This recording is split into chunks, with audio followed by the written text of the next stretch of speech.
24 घंटे के अंदर कुछ ऐसा होने जा रहा है जिसमें इस बात की गारंटी है कि मई का महीना ऐसी तबाही के साथ खत्म होगा जिसके बाद जून में सबसे बड़ा युद्ध होने का खतरा मंडराने लगा है।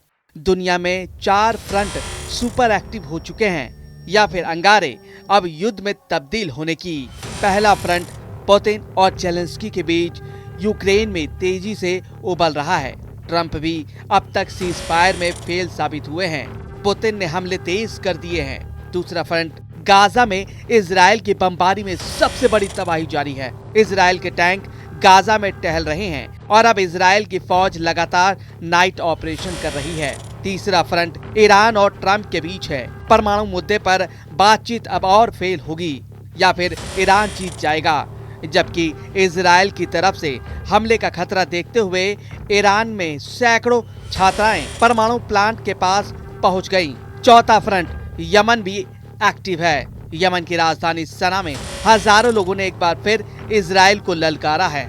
और पांचवा फ्रंट उत्तर कोरिया, जहां नए नए हथियार लॉन्च कर रहे किम जोंग उन को लगा बहुत बड़ा झटका।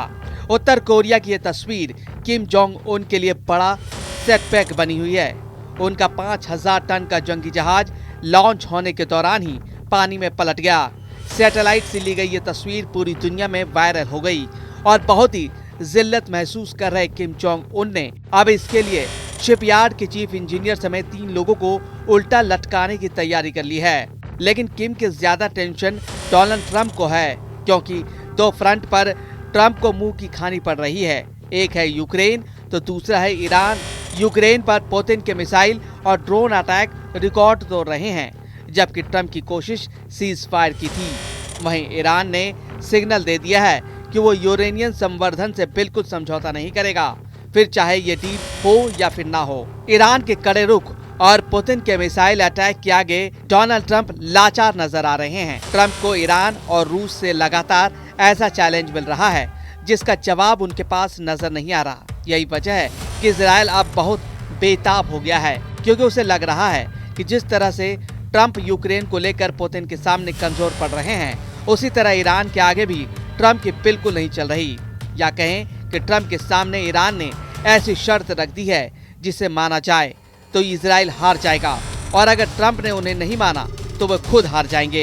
इजराइल ने अब लेबनान मोर्चा में भी फिर से एक्टिव कर दिया है। हिजबुल्लाह की लीडरशिप को खत्म करने के बावजूद इजराइल का ऑपरेशन खत्म नहीं हुआ। ये धमाका बता रहा है कि नेतन्याहू का युद्ध नहीं रुकेगा, फिर चाहे वो गाजा हो या फिर लेबनान। गाजा में अब तक 54,000 लोगों की मौत हो चुकी है, जबकि 1,22,000 से ज्यादा लोग घायल हुए। गाजा में लोग भूखे हैं, खाना खत्म हो चुका है। बच्चों की ऐसी कतार लग रही है कि गाजा के कई इलाकों में देखी जा सकती है। गाजा पूरी तरह बाहर से आने वाली राहत पर निर्भर है। करीब 20 लाख लोगों के सामने भूखमरी के हालात हैं, जबकि युद्ध अभी जारी है। इजराइल को हमास से लगातार टक्कर मिल रही है। 600 दिन से युद्ध के बावजूद इजराइल अब भी हमास को पूरी तरह खत्म नहीं कर पाया है। उसके 20 से ज्यादा बंधक अभी हमास के कब्जे में हैं। जब तक ये बंधक आजाद नहीं होते तब तक इजराइल का ऑपरेशन खत्म नहीं होगा। ये बात नेतन्याहू बार बार बता चुके हैं। यही वजह है कि अब इजराइल ने गाजा में ग्राउंड ऑपरेशन तेज कर दिया है।